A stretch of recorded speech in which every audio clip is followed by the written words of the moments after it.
Majority Leader. Thank you very much, Mr. Dear President. Leader, can you repeat the result of the voting? Review the result of the voting. All right. There were 11 who voted in favor. There were 8 who voted against, and there were 3 abstentions. So, was Senator Go counted sa 11? No, he was not. He did not answer the call of the roll, and during the voting, he was not there also. There's something wrong with his di ba? The signal po, kanina po. Oh, yes, Mr. President. Well, but we are all if you here. put it, I don't think we should put it that way, because if you're going to put it that way, you'll have to be here present physically so that your vote will be counted. Well, hindi ganun. Mr. Senate President, may I answer that? Yes, go ahead. They don't allow seniors to go out of the home. In fact, maku-question kayo yung mga seniors na That's not what I mean. Pag sinasabi mo palagi na dapat na andito kayo, you should consider that we cannot get out. You know, kayo, senior, nakakalabas kayo, you take the risk of being questioned.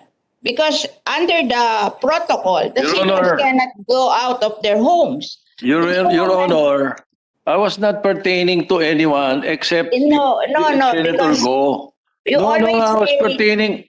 was pertaining to Senator Go because he was not here. He was not online during the vote. Mr. Senate President, Even in the roll call, I'm not saying that. Mr. Go now. I'm just talking that you always say that you should be here. How can we be there? We're seniors. We're not allowed to get out of our home. Maswerte ka na senior ka na andyan ka, pinapayagan ka. Pero kung malagay tayo sa dyaryo na mga senior tayo, dahil senador tayo, lumalabas tayo sa bahay natin, di ba pangit din tingnan yun? That's my question, because you always say that you're not always here, as if you give special attention to those who goes there. But remember, we're seniors. I take exception to what you are saying, Senator Villar, because you should listen to what I'm saying. I was pertaining to Senator Go. If you were absent, if you're not online, you could have been here. Now, if you're not here, physically present, therefore, you are not online, therefore, you're not present, you're not absent. Ay, ibig ko sabihin, kung offline ka, wala kang connection, wala kang internet, mas mabuti na andito ka. Kung physically present ka, mabibilang ka. Pero dahil wala kang connection, wala kang internet, hindi ka mabibilang. As not pertaining to the seniors. As a matter of fact, Senator Bongo is not a senior. Oh. So he should be here. Well, I take exception to what you're saying. Pakala mo, pinariringgan ko kayo. Hindi ko kayo pinariringgan. You don't have to be here if you don't want to. You are seniors. I was pertaining to Senator Bongo and the vote. Session suspended.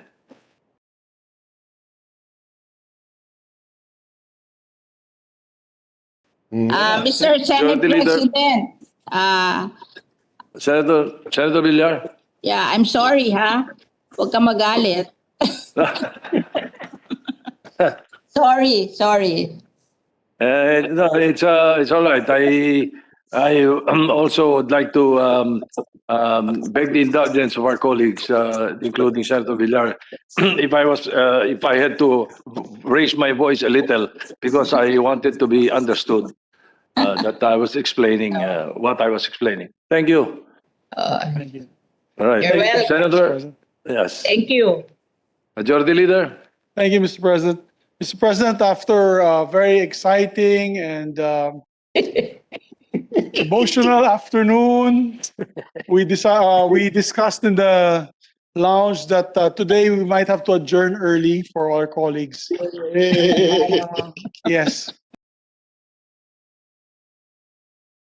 I move to recognize our distinguished Senate President Vicente Sotto III. Mr. President. Thank you, my dear Majority Leader. And thank you to our esteemed colleagues. for allowing me to deliver our Sine Die valedictory address for the second regular session of the 18th Congress. Good afternoon, my esteemed colleagues, my other civil servants, our friends, our fellow Filipinos that are monitoring our live streaming. Today we close the second regular session of the 18th Congress, which convened in July last year. Naalala ko, Hulyo, noong nagdaang taon, nagtipon-tipon ng inyong mga senador sa pagbubukas ng sesyon sa kasagsagan ng pandemya. Matindi ang mga agam-agam ng mga panahon na yun. Ngunit nanatili ang pag-asang magiging maayos din ang lahat. Hindi nawalan ng loob ang inyong Senado. Bagkus mabilis itong umaksyon. Kaya nung Setyembre, 2020,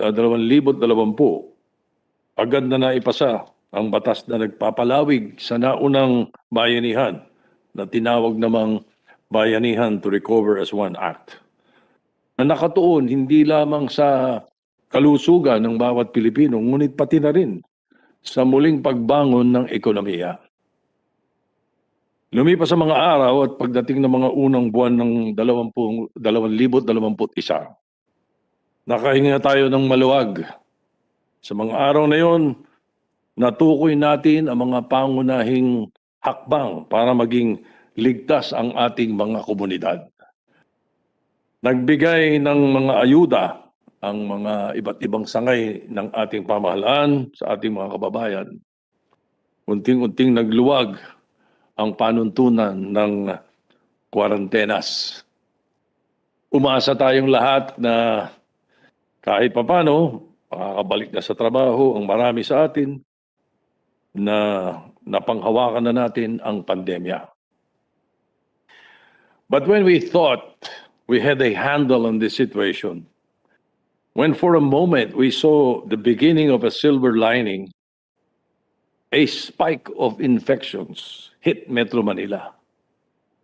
The numbers rose as infections spread. Our health system became overburdened again. It seemed as if we were again knocked down on our knees. The experts have predicted that this would happen.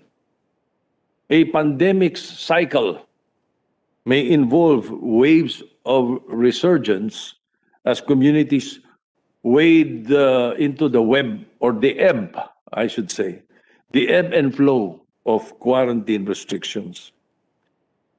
And while the experts search for further solutions, your Senate's desire to work together with the House of Representatives as well as with the executive department to contain yet again the virus did not falter.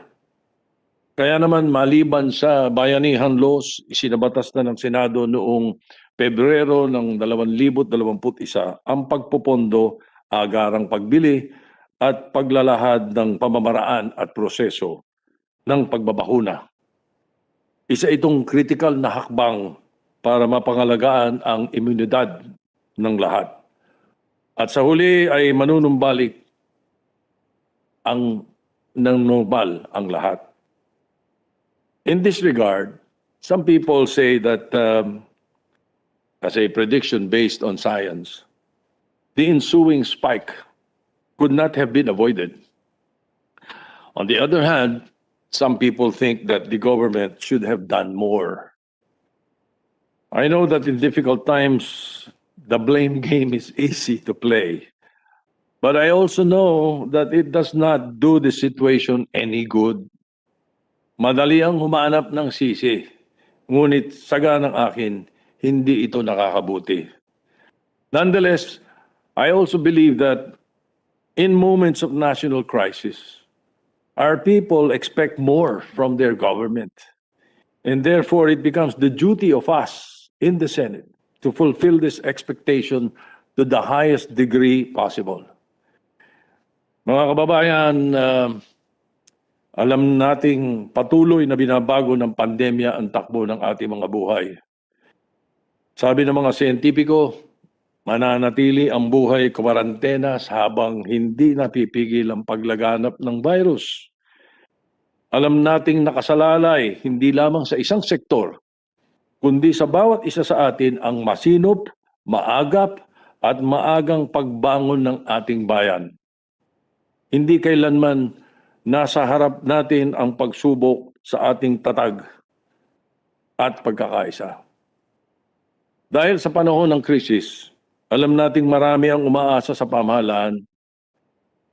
Nakikiisa ang Senado sa mga nakakadanas ng hirap. Hindi natin sila pababayaan. To ensure that all public services be maintained, your Senate approved the extension of the availability of the 2020 appropriations to December 2021 and the Bayanihan to Recover as One Act up to June 30 of 2021. Aware of the urgent needs of the pandemic, your Senate committed to a legislative policy of shepherding government programs and resources for fighting COVID-19. Early this year, Republic Act 11523, otherwise known as the FIST, Financial Strategic Transfer Act, na pinaghirapan ni Senator Pia, was passed into law to ensure financial resiliency against the pandemic, and thanks also to our chairman of the Committee on Finance, Senator Sani. Simultaneously, while addressing the medical aspect of the pandemic, we have, since day one, been in discussion with key people in an effort to address the labor and financial, the cultural and the psychological repercussions of a society that requires social distancing. Some say that we only need to ride out the worst part of the pandemic, but for now, no one is expected to demand more. I say that more is required from the government, not only because it has the resources to do so, but because the best public service is government's covenant to its people. As your Senate President and in behalf of my colleagues, I am here to commit to that promise. Our people have given us their trust, and by the grace of God, we will not fail them. The Senate, through its hearings and informal consultations in touch with the medical experts, with the end in view of crafting laws to stay steps ahead of the natural course of the pandemic, we have in various legislative stages, 21 actually bills of local application, creating schools, hospitals, expanding bed capacities in hospitals in various parts of the country. Also, our bill granting scholarship to medical students have passed into law as Republic Act 11509 or the Doktor Para sa Bayan Act. Thank you, Senator Joel, and of course, all our colleagues.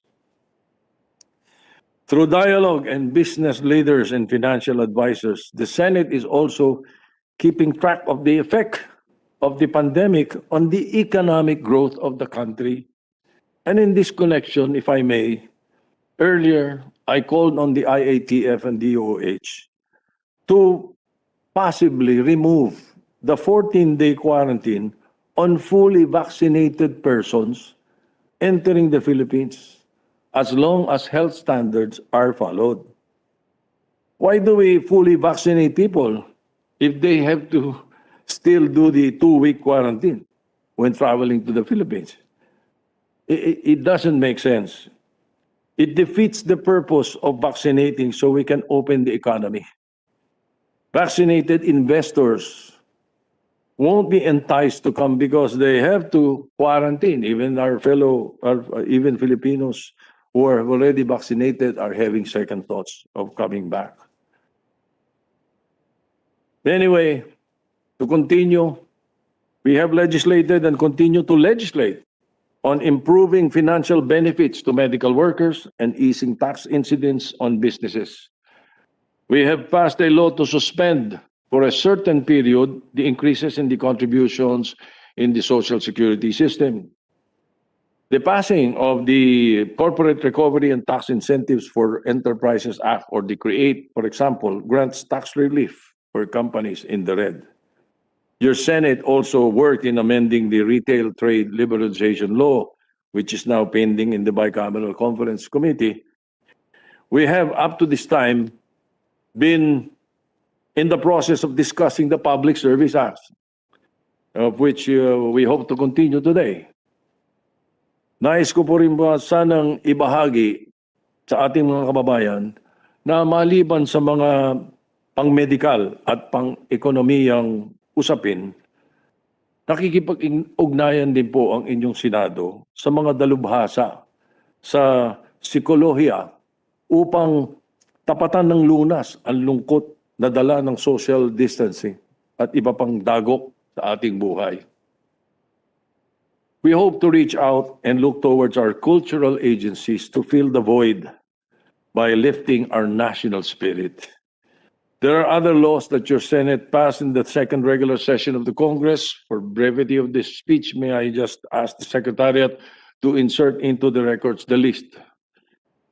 All the Senate's accomplishments that this representation has mentioned will not be possible without the unwavering service and dedication of the senators and the Senate staffers, both from the offices of the senators and from the Secretariat. My utmost and fervent gratitude to all of you, as well as, of course, to, well, especially to my dear colleagues, to you for your continued support and for always being one with us, with me, in the pursuit of coming up with legislations that are in the interest of the people, fair and reasonable. Mga kababayan, alam natin sa ngayon, ang pagbabakuna ang nakikitang pangunahing sagot sa pandemya. Sa usaping medikal, ito ang panangga sa pagkakasakit at impeksyon. Ang pagbabakuna sa ating komunidad ang susi sa lubos na pagbubukas ng ekonomiya. Pangalagaan natin at pagtuunan ng pansin ang programang ito. We often think that government is not acting fast enough. Well, there may be some truth to this statement, but let me put it in context. In extraordinary times such as this, where there are so many unknowns, no government, not even the most advanced country in the world, can act fast enough. I say this not as an excuse, but as an exhortation to be patient. Hindi ko po nais na isawalang bahala ang inyong puna kung meron man. Hangad ko lang na habaan natin konti ang pisi ng ating pasyensya. As your Senate President, I give you a simple promise. We in the Senate will do our best. I would like to think that similar to the fable of the tortoise and the hare, we will win over the pandemic, not because how fast we run, but how wise we are at strategizing for the win. Nakikiusap po ako sa ating lahat, sa mga mamamayan ng ating bayan, sa mga kapwa ko naglilingkod sa iba't ibang sangay ng pamahalaan, patuloy tayong mag-ugnayan tulad ng ibang bansa. Huwag tayong magpapadala sa panimdim. Buksan natin ang ating mga kalooban sa pagtulong sa kapwa. Magpasalamat tayo sa ating buhay na anumang antas ang kinalalagyan nito. Ipunin natin ang pag-asa, iwaksi ang pangamba, huwag maglimayon sa kalungkutan, ipagdasal ang mga mahal nating yumao. Sabay nating hanapin ang liwanag sa mga magandang bukas. Pinatumba man ng pandemya, alam kong lalaban tayo, ang bayang Pilipinas. Babangon itong malakas at mas matatag at mas hihigitan ang lugmo ng kanyang pagkakadapa. Mabuhay po ang Senado at mabuhay ang Pilipinas, mabuhay tayong lahat. Oh, mabuti pa si Cynthia nakikinig. Mr. President, Yes, Senator Sani Angara, you recognized. thank you, Mr. President. I know we're very busy, so I'll try to keep this brief, but I'd like to pay tribute to your leadership of the chamber in the second session of second regular session of the 18th Congress. You've led us with wisdom, you've led us by example, and with your hard work and your personal presence in the Senate on many occasions, the passage of Bayanihan 1 and 2, the Vaccine Act, as well as the budget passing on time, and during the investigations into PhilHealth and anomalies at PhilHealth, and in the issue on the agricultural importation, to mention but a few, Mr. President. So I pay tribute to you and to your team. You're lucky to have a statesman-like minority leader who is not obstructionist. You are lucky to have a brilliant Senate President pro tempore as well, who fine-tunes all the economic legislation. And you are, I'm forgetting someone. Yes, our very hardworking and sometimes good-looking majority leader, Mr. President. And of course, you have the hecklers like myself and myself only. Also, the assistant majority leader is also very hardworking, Senator Joel, Mr. President. So kudos to you and your team. God bless po. Thank you very much, kind sir. Senator Cynthia Villar is recognized. Of course, I want to acknowledge our very hardworking Senate President who is always in the session hall every day when we are not. And of course, our minority floor leader, who is not really a minority. He is neutral. I've never seen a minority who can really distinguish what is good for the country in spite of his political affiliation. Pag nag-uusap kami, palagi naming sinasabi na we really admire you, minority floor leader, because you are not an obstructionist. You can feel what is really good for the country and you do so. And we admire you for that. And both of you we will miss. And of course, our pro tempore will go, you will be going out of the Senate after this in the 2021 after the 2022 election. And I cannot imagine the Senate without the three of you. Sana we will be able to keep up even with your absence after the 2022 election. I really admire the three of you. Thank you very much. Thank you very much, Senator Cynthia Villar. Yes, the minority leader is recognized, Senator Frank Drilon. Thank you, Mr. President. Allow me this opportunity to spread into the record my commendation for the Senate President, who always had openness to suggestions from the minority leader. And in many instances, I am not surprised because the views I expressed in the hall are the views of the majority leader dictated on his representation. So there is no conflict. But levity aside, it has been it has been a pleasure working with the majority. We do not come to an agreement many times, but that is motivated not by any malice or political differences, but in our sincere difference in how we can help our country and our people. And it is that guiding fact, it is that factor and circumstance that guided me all these years that we have been working, that I always judge on the basis of what I feel is for the good of our country and never because of our political affiliations. So it is in that sense that I express my deep appreciation for the kind words of my colleagues, particularly Senator Cynthia, Senator Poe, Senator Angara, for their very kind words. It is so heartwarming and it is so uplifting that after all the hard work that we do, we get recognition from our peers. So again, marami pong salamat, and I hope that we can continue to work for the last 1 year of this Congress and achieve more for our people. Maraming salamat po, and again, my congratulations to our Senate President for a job well done. Thank you very much. Thank you very much, Minority Leader, coming from a former Senate President. That is indeed very humbling. Thank you. Yes, Senator Grace Post recognized. I would also like to make a manifestation, Mr. President.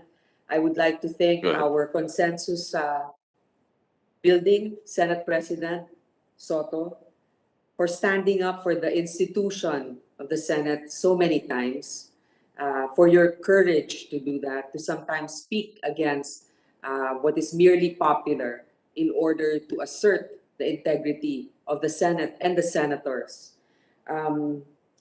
You have passed landmark legislation, and your patience, work ethic, institutional knowledge of rules and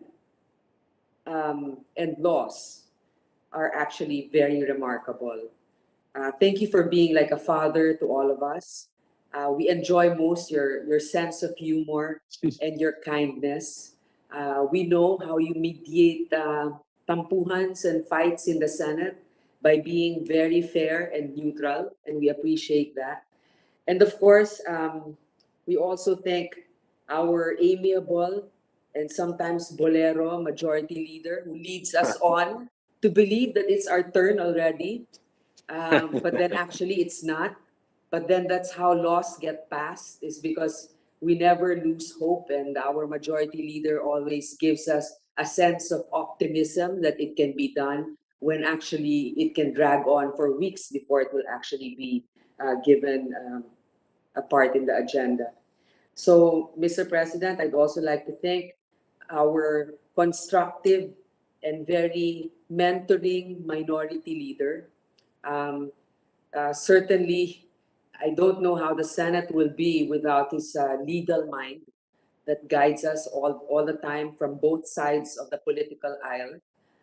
And of course, our economic wizard, our pro temp, who also gives us the proper perspective when it comes to anything that has to deal with numbers and economics. So we are very blessed to have such a good leadership team in the Senate, and I'm very fortunate and thankful.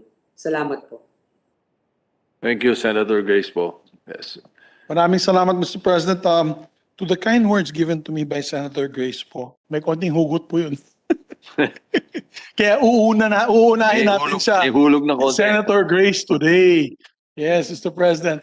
But Mr. President, I'd like to also take this opportunity to thank our minority floor leader. He's been very patient and kind to us on many measures. He really helped us make a lot of these measures what they are now, which are more improved versions from the original. He really assisted the Rules Committee on reminding us on the rules that have to be followed. And I really appreciate that, Mr. President. There is no truth that we are a company union, as what other colleagues of us claim here. It's just that me and the Senate Minority Floor Leader think alike on many issues. I think we share the same feeling on many issues, Mr. President. And that's the Senate. We may differ on politics, but when it comes to the institution and when it comes to the advocacies that we push for, we have gathered together and united as one for these advocacies. So, maraming salamat. Mr. President, may I recognize Senator Villar. I thought you were going to miss the workhorse of the Senate, Senator Subiri. Ganun yan, Mr. President. Nanoko ako yung palagi. Mr. President, Thank you. Mr. Yes, President, Senator Villanueva. I may be allowed to just manifest a short manifestation. You have been hearing me for quite some time quoting the Bible that the Bible says, give honor to whom honor is due. And we just wanted to spread into the records our acknowledgement, support, and unwavering support and appreciation of your leadership of the Senate. You have done so many things. One of which we are so grateful about is that you protected us all here in this August chamber, not only our workforce here in the entire Senate, but also the senators, Mr. President. And let me also point out what you have done when you convened the committee of the whole in ensuring that more workers will be vaccinated. If you would recall, there were only about 24 million in the priority list. And after your initiative, Mr. President, it was expanded to 35 million. And now, today, not only the essential workers are included in the inoculation program, but also the economic workers. So thank you for that, Mr. President. We commend your leadership, and of course, we commend every member of this August chamber. Thank you. God bless. Well, all of these thank you very much, Senator Villanueva, but all these are only possible, the work of the Senate will only be possible because of the senators themselves. To you, my esteemed colleagues, thank you very much. Mr. President, may I Right. also be allowed to give a short manifestation? Yes, the majority To leader. join you and to second what you had said earlier. Mr. President, before we close the second regular session of the 18th Congress, allow me to thank our colleagues for their patience, industry, and full cooperation in our legislative work for the past year. Our job became doubly difficult because of the COVID-19 pandemic. We missed hitting the ground and consulting. We miss hitting the ground and consulting one another face to face, not only with ourselves in the Senate, but also with our constituencies. We've had to make do with online meetings during committee hearings and navigate through the hybrid Senate sessions with a bit of difficulty as telecommunications infrastructure in the country is still coping with the needs of the times. Despite that, the Senate, through your able leadership, has managed to overcome all these difficulties and still achieve outstanding performance.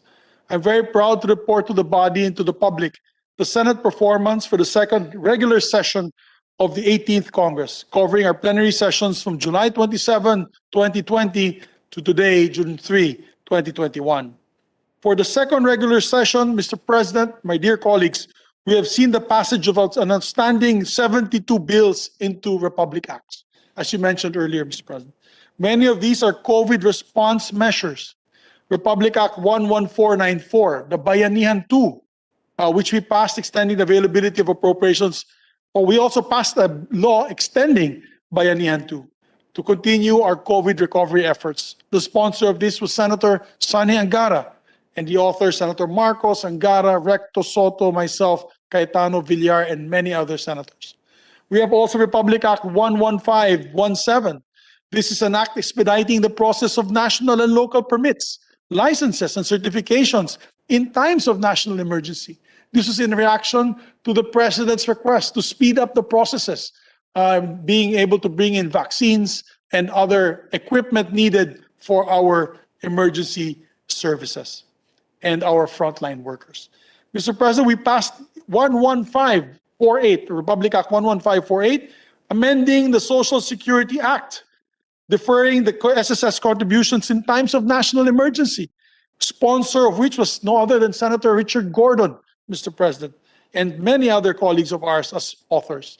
We have the CREATE bill of our distinguished sponsor and colleague, Senator Cayetano, who we really went through so much hell and high water to be able to pass this measure and to be more responsive to the economic challenges we're facing in the pandemic. And it's now lauded by many corporations as a great big incentive for them to reinvest into our country, especially because we brought down their corporate income tax. We also have Republic Act 11525, which I mentioned in jest that it was the first country to have a vaccination act. And we passed this so that we can kick off our vaccination program for our kababayans, Mr. President. And the sponsor of that was Senator Sani Angara, once again, and almost all the members of the chamber as co-authors. Some of the other major measures that we passed during the second regular session, Mr. President, yung Doctor para sa Bayan, Republic Act 11509, sponsors, very hardworking, Senator Villanueva. for medical scholarships and return service.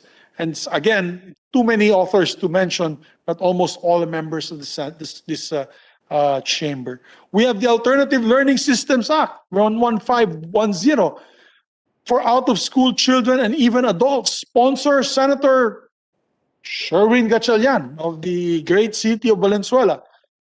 And also the Coconut Farmers Industry Trust Fund Act by our very hardworking chairperson of the Committee on Agriculture, Senator Cynthia Villar. We have also, and authored by so many of our members, including Senator Kiko, Senator Ralph, and many others. Financial Institution, or FIST.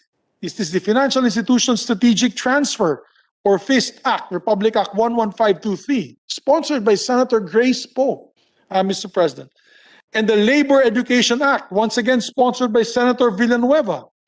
We have also just recently signed by the President and sponsored by Senator Ronald Bato de la Rosa. This is the PNP, BFP, BJMP, Bureau of Correction Height Equality Act, or Republic Act 11549, of which I was the principal author together with Senator Sotto, Senator Lacson, Senator Tolentino, and many others, Mr. President. Ngayon, yung mga vertically challenged individuals can now apply once again to the PNP, BFP, and BGMP. Let not being physically challenged stop you to achieve your dreams and goals. We also passed amendments to update and strengthen the Anti-Money Laundering Act, Republic Act 11521. Senator Grace Poe sponsoring the measure. Organic Agricultural Act of 11511 of Senator Cynthia Villar, and many others also as co-authors. We just passed, and the President signed, Republic Act 11552, the Electric Power Industry Reform Act of Senator Gatchalian, Mr. President. And hopefully waiting ratification, we have the BFP Modernization Act. We also have the Retail Trade Act, and we just passed yesterday on third reading, once again, due to the hard work of Senator Cayetano, the POGO taxation measure, Mr. President. And as chairperson of the Senate Committee on Cooperatives, allow me to celebrate the passage as well of the act making the positions of cooperative development officers mandatory in all our LGUs, Republic Act 11535. At kasama din po ang isang happy bill declaring October of every year as the National Cooperative Month for our country. We also have had 21 more bills awaiting the President's approval, Mr. President, including the bill extending the estate tax amnesty, also passed recently by Senator Cayetano, and 3 more bills lined up for bicameral conference committees. We also have 34 bills approved on third reading, including the Separate Facilities for Heinous Crimes Inmates Act, the Inclusive Education Act for Learners with Disabilities, the Safe Pathways Network Act, the Electric Vehicles Act, the Special Protection Against Online Sexual Abuse and Exploitation of Children Act of Senator Risa Ontiveros, and many of our colleagues. To respond to the needs of the local constituents, our colleagues in the, from the House of Representatives, we have approved on third reading 34 local bills for the establishment of local hospitals, schools, LTO offices, engineering districts, and franchises. All this amidst the difficulties of our hybrid session, Mr. President, and COVID lockdowns. Unfortunately, the Senate has not been spared of the havoc of the COVID-19 pandemic. As a result, some of our staff, some close to us, some acquaintances, both in the Senate proper and the Secretariat, had perished as the result of COVID-19 infection.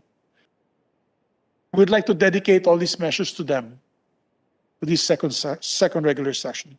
We're truly saddened by their passing and remember their sacrifices and dedication to serve this revered institution and our people. There is obviously more to be done, Mr. President. And of course, we will continue to hold hearings on urgent and important measures, even as the plenary session is adjourned. But I don't think that it's too much to ask to recognize that we've had a pretty productive second regular session. And for that, from the bottom of my heart, as your Majority Floor Leader, I thank and congratulate all our colleagues from all the 24 members of the Senate, and all our staff. I'm deeply grateful to everyone for their efforts and understanding. I also want to thank our good Senate President, Vicente Sotto III. Applause is welcome at this time, Mr. President. Leading us throughout this particular and demanding time. And to add, he has a perfect attendance. And this is a physical perfect attendance in plenary, Mr. President. Even in the height of the pandemic and the lockdowns, I admire you, Mr. President. Nandito ka, nanguuna at ikaw pinakahuling maalis. Maraming salamat po sa inyong serbisyo. At sa ating mga kababayan na nakikinig na yon, maraming salamat po din sa inyong lahat. Mabuhay pong Pilipinas and may God bless us all. Maraming salamat, Thank you. Mr. President. Thank you very much.